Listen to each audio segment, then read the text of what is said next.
cerita hikmah.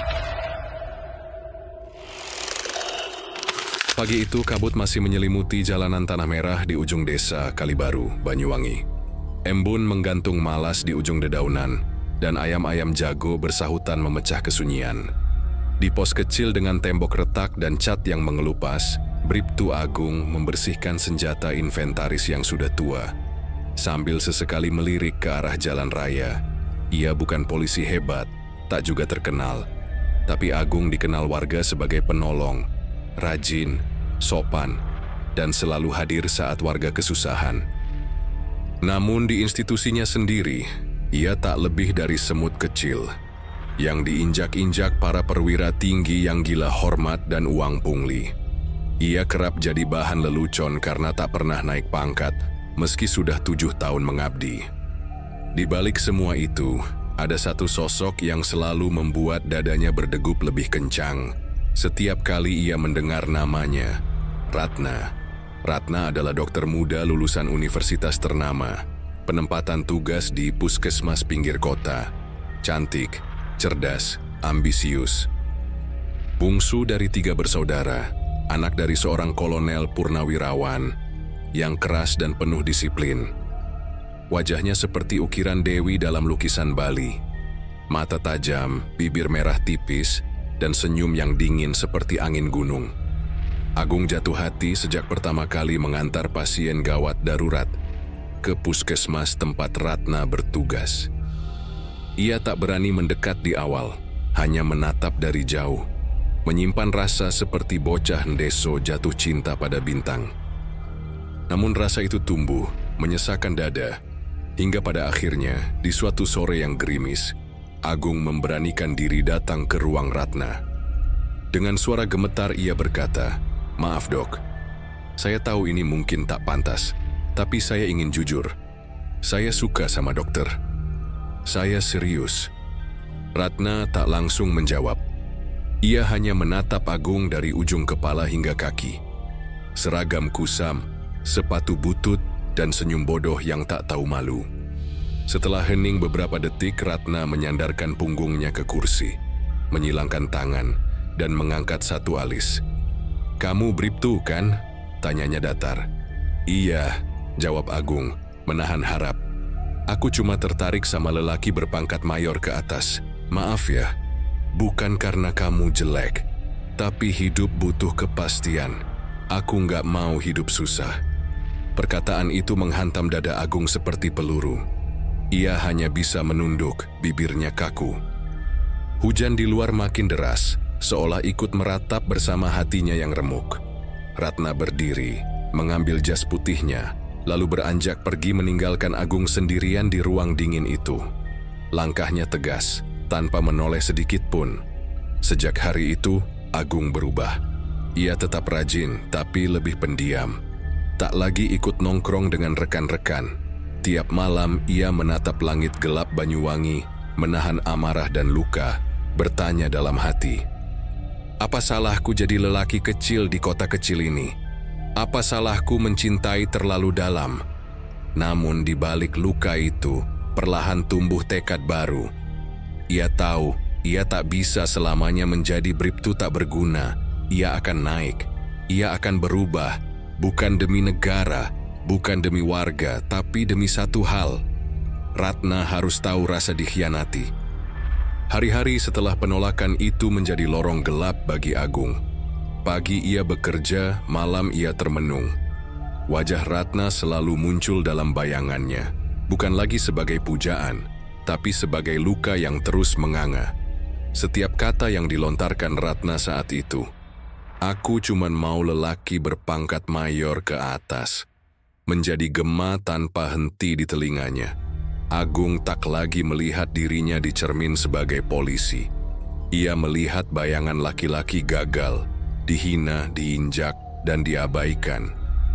Semakin hari ia merasa kecil, tak berarti, dan seolah dunia memang hanya diciptakan untuk orang-orang berseragam mewah dan berdarah biru. Sampai pada suatu malam, saat gerimis tipis membasahi tanah Banyuwangi, Agung memutuskan pergi. Ia mengendarai motornya menuju selatan, melewati jalanan sepi, hutan-hutan jati, dan desa-desa yang tertidur. Tujuannya satu, Alas Purwo, hutan purba yang dikenal angker. Tempat orang-orang yang putus asa mencari jalan pintas dari dunia yang kejam. Orang-orang bilang, di tengah hutan itu, ada gerbang tak kasat mata menuju dunia lain.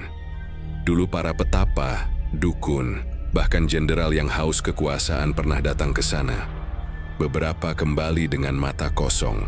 Sebagian hilang tak pernah ditemukan. Agung tidak peduli. Ia parkir motornya di tepi hutan, lalu berjalan kaki menembus kabut tebal. Malam kian pekat, udara dingin mencengkeram tulangnya dan suara jangkrik tiba-tiba lenyap. Yang tersisa hanya kesunyian, mencekam seperti napas maut yang mengendap-endap. Di tengah hutan, di dekat sebuah pohon besar, berakar seperti tangan raksasa, Agung berhenti. Ia menunduk berdoa dengan gemetar. Jika benar tempat ini sakral, jika benar ada kekuatan yang bisa mengangkatku, maka aku rela bayar berapapun.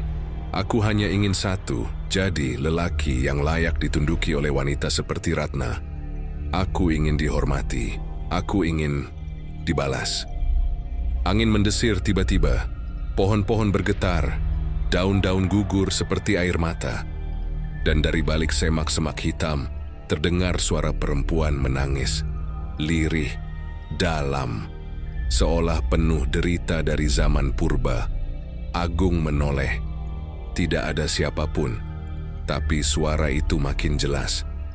Ia mengikuti suara itu, masuk lebih dalam ke tengah Alas Purwo, hingga langkahnya terhenti di depan sebuah batu besar berlumut yang menyerupai altar. Di atasnya, duduk sosok perempuan berambut panjang, menjuntai hingga tanah. Bajunya compang-camping, matanya tertutup rambut, tapi suaranya menggema ke dalam kepala Agung. Kau terluka, kau ditolak, kau ingin kekuatan, aku bisa beri. Tapi kau harus tahu, dunia tidak memberi tanpa mengambil. Agung terdiam, kakinya kaku. Tapi hatinya, panas oleh dendam dan keinginan untuk mengubah nasib, mendorongnya menjawab, apa yang harus kubayar? Nyawa demi nyawa, kau naik, mereka jatuh. Tapi kau akan dapatkan semua, pangkat, kekuasaan, bahkan cintanya. Tanpa pikir panjang, Agung mengangguk, aku rela. Angin bertiup kencang. Suara tangisan berubah menjadi tawa lirih yang menggema seperti gema neraka. Langit yang sebelumnya gelap kini disambar petir merah menyala. Dan dari balik bayang-bayang pohon besar, muncul sesosok makhluk. Kuntilanak, tapi bukan seperti yang biasa Agung dengar dari cerita rakyat. Sosok ini memakai gaun merah darah, wajahnya rusak setengah, dan di tengah dahinya, tumbuh satu mata ketiga yang menyala seperti bara neraka. Makhluk itu melayang mendekat dan membisikkan kata-kata terakhir di telinga Agung sebelum menghilang. Malam ini, perjalananmu dimulai, dan darah pertama akan jatuh sebelum fajar. Agung pingsan. Ketika ia terbangun, matahari sudah menyingsing. Ia duduk di tanah, bajunya kotor, tubuhnya pegal, tapi ada sesuatu yang berbeda. Matanya lebih tajam, langkahnya lebih tenang, dan di dalam hatinya sudah tidak ada ruang lagi untuk takut. Ia bukan lagi Bribtu Agung yang bodoh dan ditolak. Ia telah berubah, dan dunia akan tahu bahwa lelaki dari Banyuwangi tidak selamanya bisa diinjak. 3 hari setelah Agung meninggalkan Alas Purwo, langit Banyuwangi berubah muram. Hujan turun tidak seperti biasa, tidak deras tapi konstan, seperti air mata langit yang tahu sesuatu yang buruk telah masuk ke dunia manusia. Agung kembali ke polsek dengan wajah yang sama, tapi tatapannya tak lagi sama.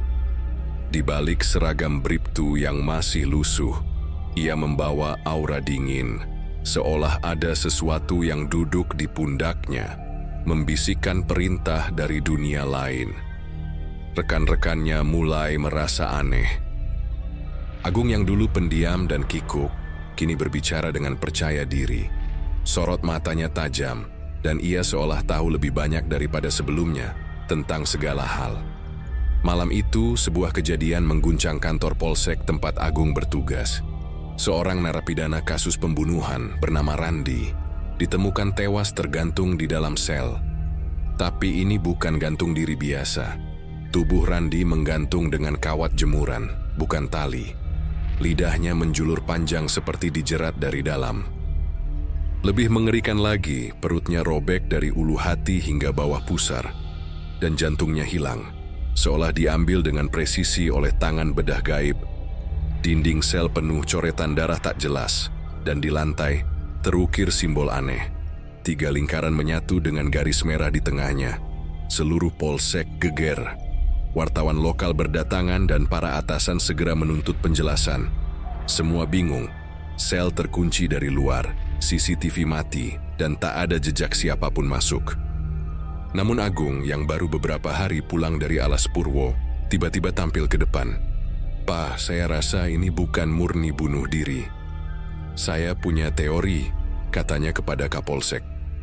Agung menjelaskan dengan detail, dengan kepercayaan diri luar biasa, bagaimana Randi mungkin mengalami tekanan mental, bagaimana dia bisa menyelundupkan kawat, bagaimana luka-luka itu bisa saja hasil mutilasi diri yang ekstrem karena psikosis berat. Ia bahkan menunjukkan bukti dari buku harian Randi yang entah dari mana, berisi catatan gelap tentang penyesalan dan keinginan mengakhiri hidup. Semua terpukau. Kapolsek mengangguk-angguk puas. Wartawan menulis bahwa kasus bunuh diri tersadis di Polsek Kalibaru berhasil diurai oleh Bribtu Agung. Foto Agung muncul di koran lokal, namanya mulai dikenal. Bahkan Kapolsek melempar pujian. "Kalau terus begini pangkatmu bisa loncat, Gung. Kita butuh yang tajam seperti kamu di atas." Tapi hanya Agung yang tahu kebenarannya. Malam ketika Randi mati, Agung bermimpi didatangi kembali oleh sosok kuntilanak bermata 3. Kali ini ia tidak bicara, hanya menatap Agung sambil menyerahkan jantung manusia berdarah yang kemudian lenyap begitu saja di hadapan matanya. Saat bangun, Agung keringat dingin, dan di bawah tempat tidurnya ada bekas jejak kaki wanita, basah, mengarah ke pintu. Ia sadar, perjanjiannya mulai berjalan, dan ini baru permulaan. Tumbal pertama telah diberikan, dan dunia mulai membuka jalan untuknya. Tapi di balik sorak-sorai dan pujian, mulai muncul tanda-tanda tak kasat mata yang mengikuti Agung kemanapun ia pergi. Seekor anjing kampung menggonggong terus tiap malam di depan rumahnya. Cermin di kamar sering berembun sendiri meski tidak ada uap. Dan yang paling menyeramkan, tiap malam Jumat, ia mendengar suara tangisan Ratna dari balik lemari kayu di kamarnya, meski jelas Ratna tak mungkin di sana. Namun Agung menahan semua itu. Darah telah tumpah, dan baginya itu adalah harga wajar demi pangkat, kuasa, dan balas dendam. Hari-hari setelah kematian Randi, Agung menjadi sorotan. Tak ada yang menyangka Bribtu dari Polsek pinggiran seperti dia bisa tampil begitu cemerlang di tengah kekacauan. Kapolsek mulai menaruh perhatian lebih, bahkan mulai membawa Agung ke rapat-rapat penting di Polres. Namun dengan sorotan itu, datang pula tekanan. Jika ingin naik ke pangkat perwira, ia harus ikut pelatihan tambahan di Batu Jajar, markas besar pelatihan Brimob Jawa Timur. Di sana, para calon perwira dipilih dan diuji. Agung berangkat dengan ransel sederhana, namun membawa beban yang jauh lebih berat dari perlengkapan dinas. Janji kepada setan yang haus tumbal. Dan benar saja, malam sebelum berangkat, sosok kuntilanak merah bermata 3 itu kembali muncul di cermin rumahnya. Tak berkata sepatah pun, hanya menunjuk ke arah sebuah foto tua. Foto Agung bersama 2 sahabat seangkatannya saat mereka lulus dari pendidikan Brimob, Damar dan Riki. Damar adalah yang paling ceria. Anak Medan, besar di keluarga petani, suka bercanda, dan punya suara serak khas yang selalu membuat Agung tertawa. Riki lebih pendiam, penuh strategi, dan satu-satunya orang yang tahu Agung pernah patah hati karena Ratna. Mereka adalah keluarga kedua bagi Agung. Tapi malam itu saat sosok gaib menunjuk ke arah foto mereka, Agung mengerti tanpa perlu bertanya, 2 nyawa lagi. Dan kali ini, bukan siapa-siapa, melainkan darah sendiri. Pelatihan di Batu Jajar berlangsung ketat. Agung, Damar, dan Ricky dipanggil bersama 4 peserta lain untuk latihan tembak-menembak malam di lapangan tembak terbuka. Cuaca buruk, hujan deras. Tapi latihan tetap dilanjutkan dengan alasan pembentukan mental tempur dalam kondisi ekstrim. Mereka dipasangkan dua-dua dalam simulasi penyergapan gelap dengan senjata berpeluru tajam karena dianggap latihan akhir yang hanya dilakukan oleh yang benar-benar siap. Agung ditempatkan satu regu dengan Damar dan Ricky. Tugas mereka menyisir semak dan menembak sasaran bergerak. Semua berjalan lancar sampai lampu lapangan mendadak padam. Dalam kegelapan dan hujan deras, tembakan meletus. 1, 2, 3 kali. Teriakan terdengar. Agung berlari menuju arah suara dan terkejut melihat Damar tergeletak bersimbah darah. Dadanya berlubang, peluru menembus jantung. Di sebelahnya Ricky berusaha bangkit, tapi darah mengalir dari lehernya yang nyaris putus. Pandangan Ricky sempat bertemu dengan mata Agung. Bibirnya bergetar seperti ingin berkata sesuatu, namun hanya darah yang keluar. Ia rebah, mati dalam pelukan Agung. Tiba-tiba, lampu kembali menyala. Pelatih dan tim medis datang, gegar melihat 2 korban tewas. Kejadian disebut sebagai kecelakaan senjata akibat miskomunikasi dalam kondisi ekstrim. Anehnya, Agung tidak mengalami luka sedikit pun. Dan saat polisi militer datang melakukan penyelidikan, rekaman kamera termal mendadak rusak. Tidak ada jejak siapa yang menembak lebih dulu. Tidak ada data yang bisa menyalahkan siapapun. Namun di dalam hati Agung, ia tahu, itu bukan kecelakaan. Itu adalah persembahan.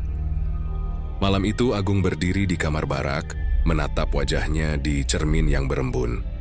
Di belakangnya, pantulan bayangan kuntilanak merah muncul, tersenyum tipis. Dan perlahan, suara lirih terdengar. Pangkat perwira bukan untuk mereka yang berhati lembek. Kau sudah membuktikan bahwa kau siap naik dan 1 langkah lagi, Ratna akan datang padamu. Keesokan harinya, kabar itu sampai ke Polres. Bribtu Agung diangkat menjadi Inspektur Polisi 2, IPTU, atas keberanian dan dedikasinya selama pelatihan, serta jasanya dalam menghadapi insiden tragis tersebut.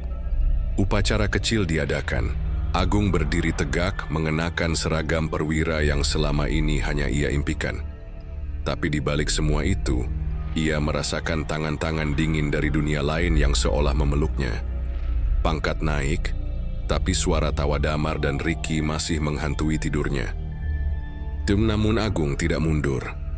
Baginya, ini baru permulaan. Ia sudah terlalu jauh untuk kembali. Dan di kejauhan sana, Ratna mulai mendengar kabar bahwa lelaki yang pernah ia hina kini mulai bersinar. Tapi dia tak tahu, sinar itu bukan berasal dari cahaya, melainkan dari api neraka. Waktu berlalu cepat setelah tragedi di Batu Jajar. Nama IPTU Agung naik ke permukaan sebagai sosok muda yang berani, cerdas, dan bernasib baik. Ia mulai dipindahkan ke kota-kota besar, menangani kasus-kasus besar, masuk ke jaringan perwira elit. Rekan-rekannya menyebutnya naik roket, padahal mereka tak tahu ada tangan tak kasat mata yang mendorongnya dari balik bayang-bayang dunia ini. 2 tahun berlalu, dan pangkatnya melonjak. Ajun komisaris polisi, lalu komisaris, dan kini mayor. Sebuah pangkat yang dulunya hanya ia dengar dalam lelucon pahit dari Ratna. Dan kini, ia memegangnya dengan darah, dengan tumbal, dengan luka yang tak terlihat, tapi terasa dalam. Namun justru ketika pangkat itu disematkan di pundaknya, yang pertama kali ia pikirkan bukan orang tua, bukan negara, bukan karier, melainkan Ratna. Suatu malam, Agung duduk di balkon rumah dinasnya yang megah di Surabaya. Di hadapannya, terbentang kota yang sibuk, dengan lampu-lampu yang gemerlap. Tapi dalam genggamannya ada kotak beludru kecil berwarna hitam, berisi cincin berlian seharga 10 bulan gajinya. Ia tahu ini bukan sekadar simbol. Ini adalah tahta balas dendamnya. Ia berdiri, mengenakan seragam kebesarannya, dan melangkah menuju mobil dinas. Tujuannya satu, rumah sakit tempat Ratna kini bekerja sebagai dokter spesialis kandungan. Ratna yang dulu sinis dan meremehkan, kini menjadi sosok yang lebih dewasa. Tapi kesendiriannya tampak jelas. Ia belum menikah. Banyak lelaki mendekat, tapi tak ada yang bertahan.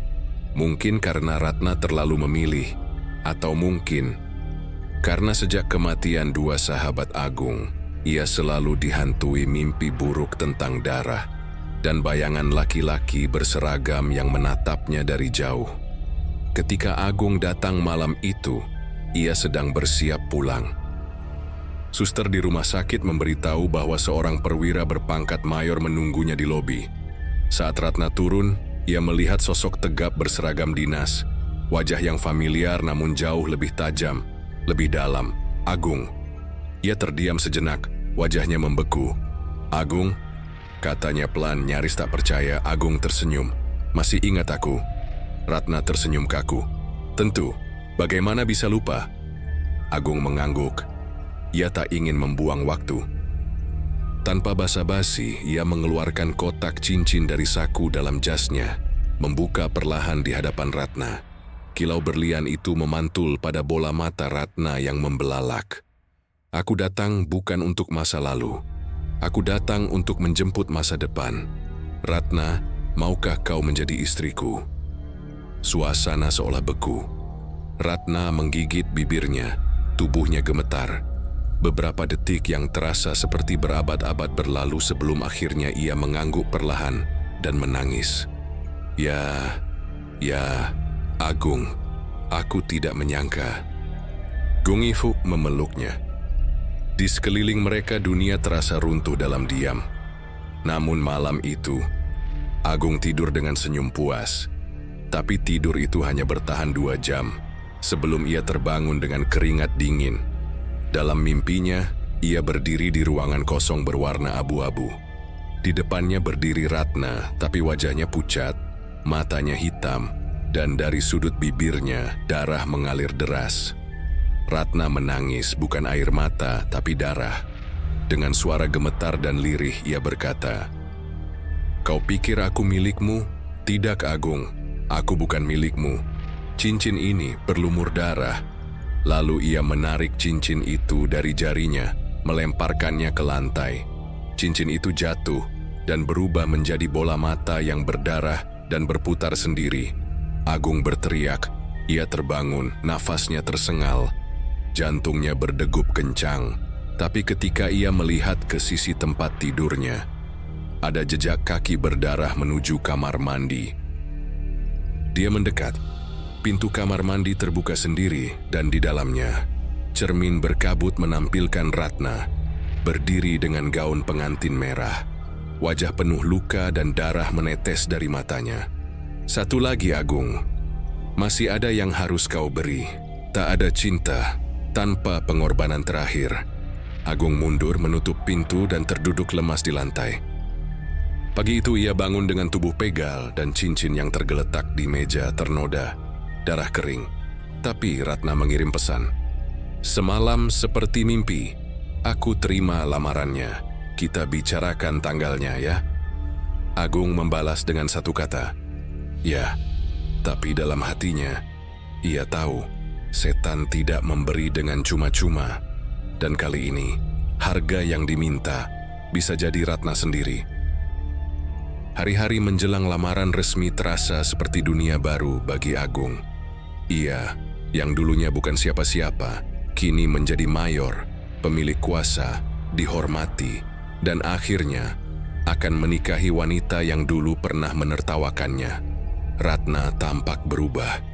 Ia lebih lembut, lebih perhatian, bahkan mulai menyiapkan rencana pernikahan. Mereka makan malam bersama, tertawa bersama.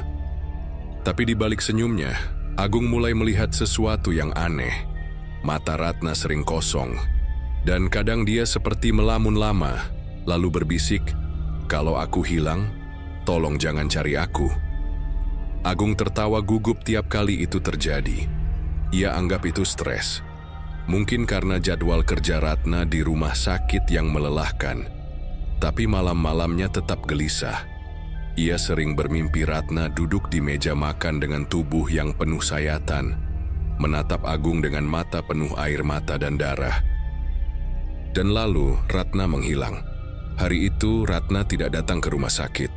Ia tak pulang ke rumah, tak mengangkat telepon. Keluarganya panik. Agung mencoba mencarinya kemana-mana, rumah sahabatnya, tempat kerja, bahkan kamar indekos lamanya dulu. Semua nihil. Hari pertama berlalu, hari kedua penuh laporan orang hilang. Hari ketiga, neraka turun. Sore hari ketiga, sebuah panggilan masuk ke ponsel dinas Agung. "Pak, ini dari rumah sakit. Kami menemukan sesuatu di ruang bedah utama." Agung mengemudi seperti kesetanan. Rumah sakit tampak mencekam ketika ia tiba. Mata para perawat sembab, beberapa muntah, dan polisi sudah memasang garis kuning. Ruang bedah dikunci karena pemandangan di dalamnya bukan hanya tragedi, tapi kekejian tak masuk akal. Saat Agung masuk, dunia seolah berhenti berputar. Di meja bedah yang dingin dan berkarat itu, tergeletak tubuh Ratna, atau apa yang tersisa dari tubuhnya. Tangannya dipotong hingga siku, kakinya terpenggal dari paha, wajahnya dirusak, mulutnya sobek seperti disayat kasar, dan yang paling mengerikan, dadanya terbuka, jantungnya menghilang. Tapi semuanya bukan yang paling membuat bulu kuduk berdiri. Di dinding ruang bedah dengan darah yang masih segar tertulis, "Yang kau puja kini milikku." Tulisan itu disusun dengan tangan, tapi bukan tangan manusia. Ada jejak kuku panjang, dan tetesan darah membentuk pola simbol aneh yang sama, seperti yang pernah dilihat Agung di sel kematian Randi. Agung terduduk, tubuhnya gemetar. Ia menatap tubuh Ratna yang tak bernyawa, dan untuk pertama kalinya, menangis seperti anak kecil. Malam itu, Agung mengunci diri di kamar. Ia menatap kotak cincin yang tak pernah sempat ia serahkan secara resmi. Di sebelahnya, foto Ratna dari KTP-nya tergeletak.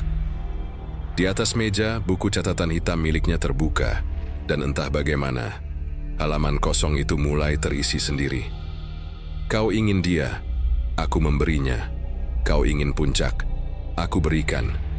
Maka inilah akhir dari penantianmu, tumbal tercantik, untuk kekuasaan teragung, dan darahmu akan menjadi yang terakhir." Agung melempar buku itu, tapi suara tertawa perempuan meledak dari dalam cermin kamarnya.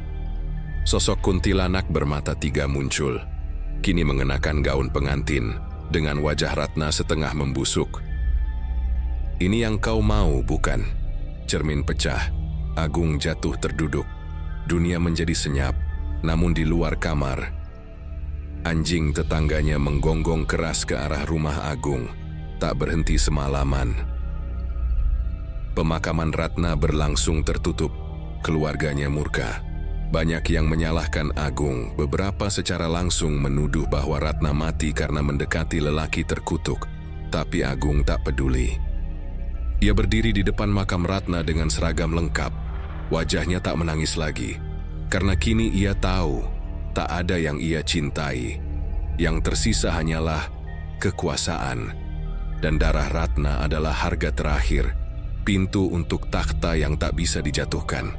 Namun suara bisikan belum berhenti, karena perjanjian dengan iblis tidak pernah benar-benar selesai. Setelah kematian Ratna yang brutal dan menggemparkan itu, Agung tak lagi sama. Tubuhnya masih berdiri gagah, berpangkat tinggi, dihormati oleh bawahan, dan dicium tangannya oleh para pejabat daerah. Tapi di balik seragam dan senyum hambar itu, jiwanya sudah koyak seperti mayat Ratna di ruang bedah. Orang-orang di sekitar mulai berbisik. Ia jarang tidur, jarang makan, tapi sering tertawa. Tawa kecil, lirih, seperti bisikan anak-anak di lorong gelap. Kadang di malam hari, Warga sekitar rumah dinasnya mendengar suara kursi terguling, pintu dibanting, dan langkah kaki bolak-balik hingga subuh. Beberapa pembantu kabur karena tak tahan melihat Agung berbicara dengan sosok tak terlihat. "Kau lihat dia, itu Ratna. Dia duduk di sofa, rambutnya penuh darah.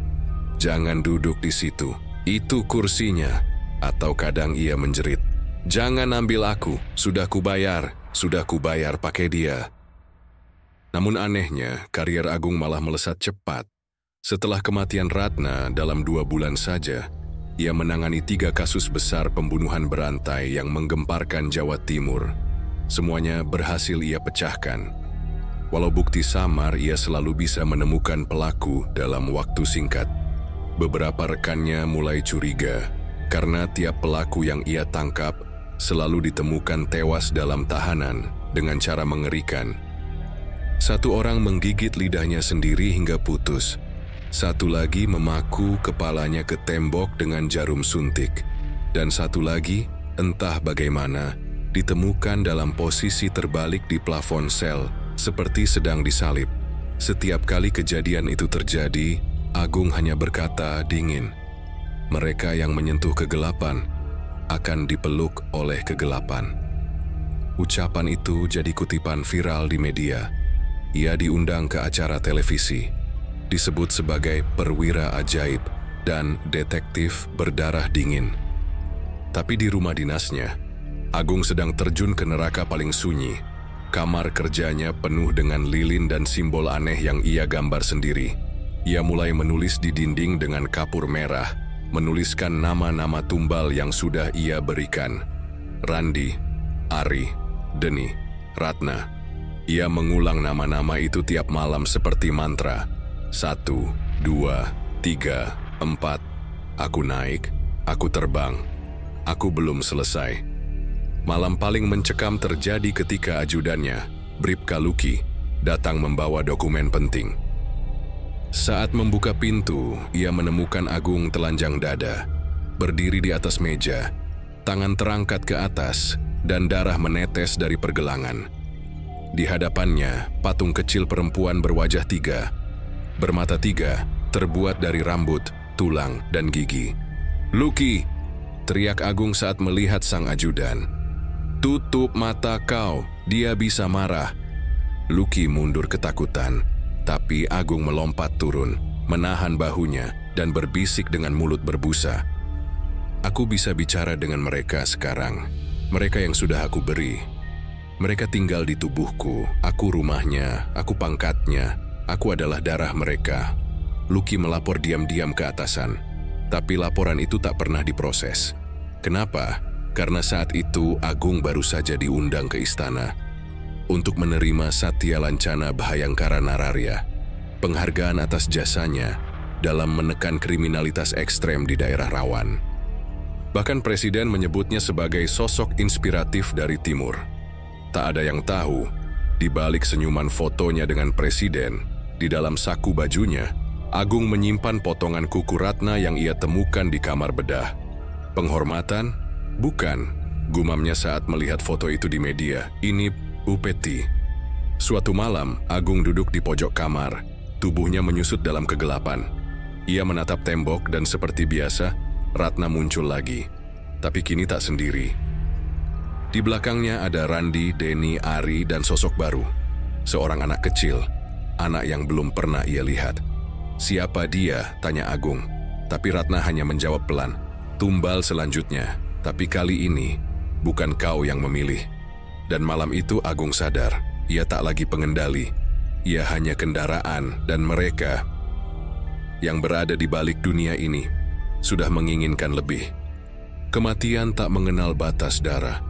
Dulu, Agung berpikir bahwa kutukan yang menjeratnya hanya menuntut tumbal dari luar, dari musuh, penjahat, atau mereka yang tak penting dalam hidupnya. Tapi malam demi malam, saat jeritan Ratna makin nyaring di telinganya, dan suara-suara gaib berbisik tanpa henti, Agung mulai sadar. Perjanjiannya tak pernah punya syarat kecuali keluargaku. Kematian pertama datang dalam senyap. Adiknya yang paling kecil, Rani, ditemukan tewas di kamar kosnya di Malang. Ia masih mahasiswa semester akhir kedokteran. Tubuhnya tergantung di kusen jendela dengan tali bra sendiri. Matanya terbuka, dan di dadanya tergurat simbol aneh yang sama seperti di ruang bedah Ratna. Pihak kepolisian menyimpulkan bunuh diri karena tekanan kuliah. Tapi Agung tahu, itu bukan bunuh diri. Itu persembahan. Tak lama ibunya, Bu Lastri, seorang janda tua yang selama ini tinggal di kampung, tewas dengan cara lebih mengerikan. Warga menemukan tubuhnya tertelungkup di sawah belakang rumah. Wajahnya terbenam dalam lumpur.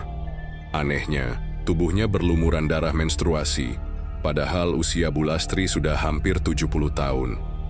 Di punggungnya tergurat kata, "Yang melahirkan pemuja iblis, ikut dikorbankan." Pemakaman keluarga berlangsung sunyi. Agung tak bicara. Ia berdiri membisu di antara pelayat, hanya matanya yang terus menatap langit, seolah menunggu sesuatu jatuh dari awan. Malamnya ia bermimpi duduk di meja makan masa kecilnya. Di sana duduk Ratna, adiknya Rani, dan ibunya. Semua sudah mati, wajahnya rusak, tubuhnya berlumuran darah. Dan mereka makan hati manusia bersama-sama. Kematian ketiga paling menusuk hati Agung. Riko, keponakannya yang baru berusia 7 tahun. Anak itu tinggal bersama kakak perempuan Agung. Suatu malam, ia tidur seperti biasa di kamarnya. Lalu pagi-pagi ditemukan duduk bersila di pojok kamar, matanya kosong, mulutnya terbuka, dan jantungnya hilang. Tak ada darah, tak ada jejak pembunuh.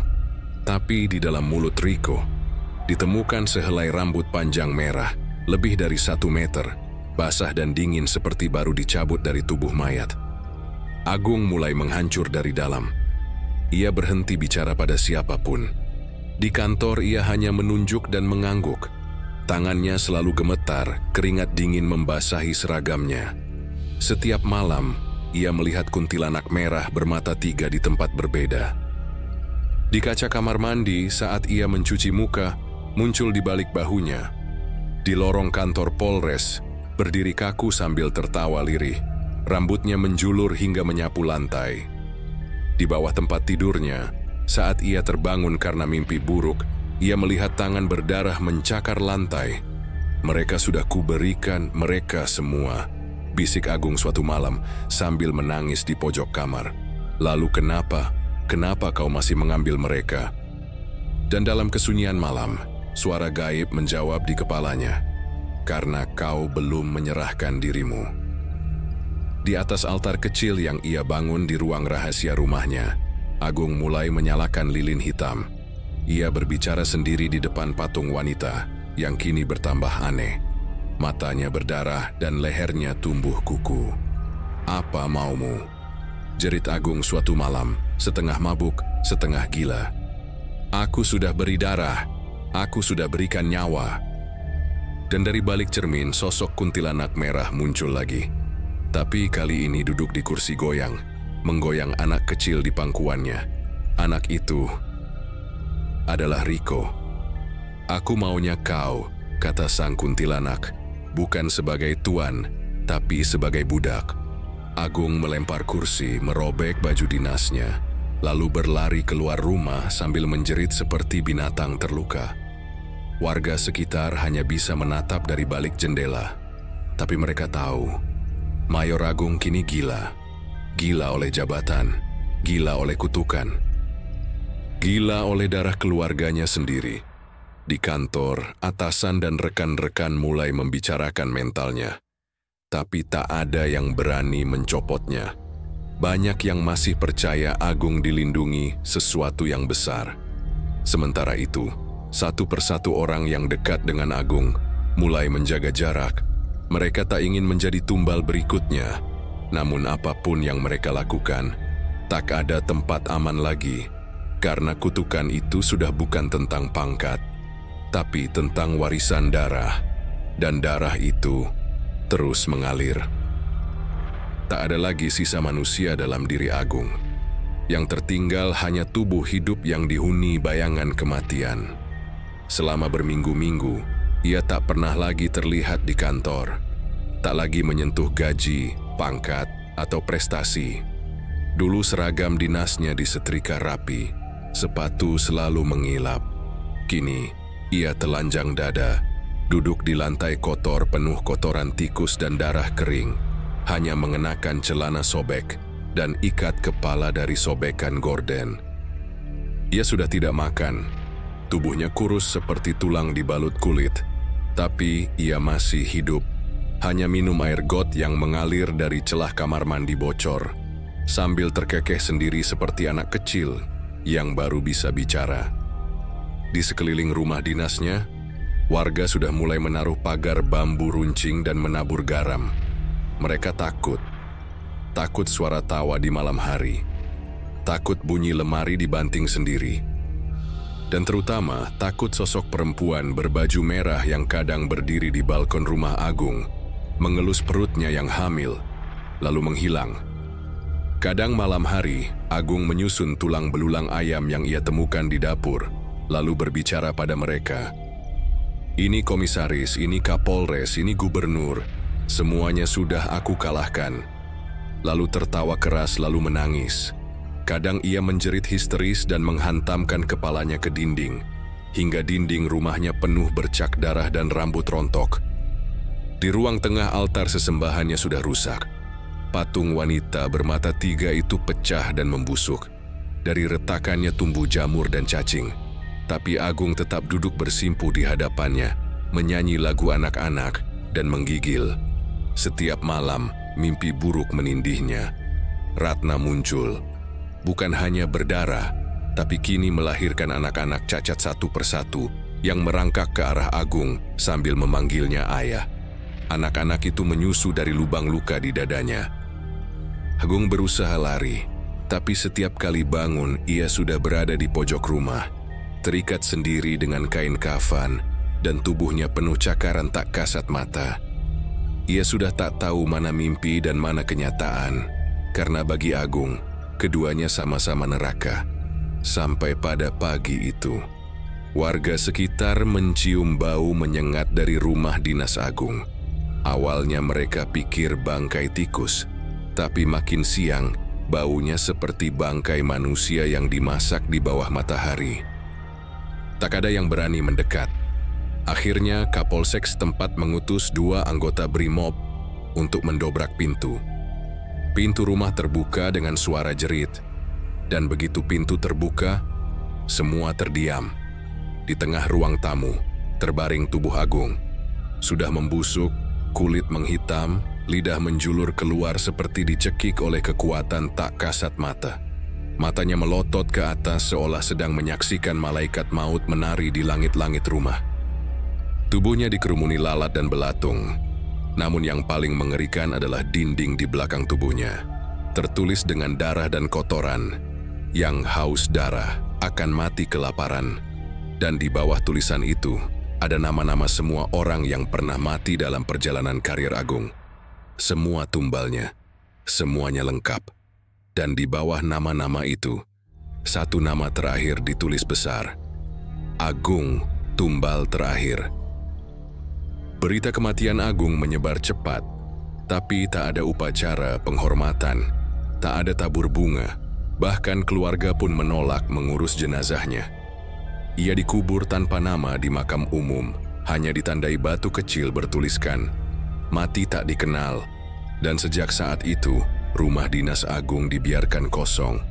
Tapi kadang saat malam hujan turun dan petir menyambar langit Banyuwangi, orang-orang bersumpah masih mendengar suara tawa lirih dari dalam rumah. Dan sesosok bayangan perempuan berbaju merah menggendong bayi sambil menatap keluar jendela.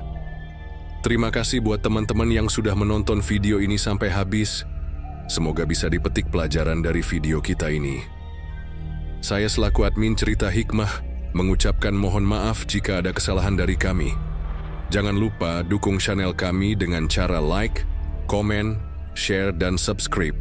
Nyalakan juga lonceng notifikasinya. Kita bertemu di video berikutnya.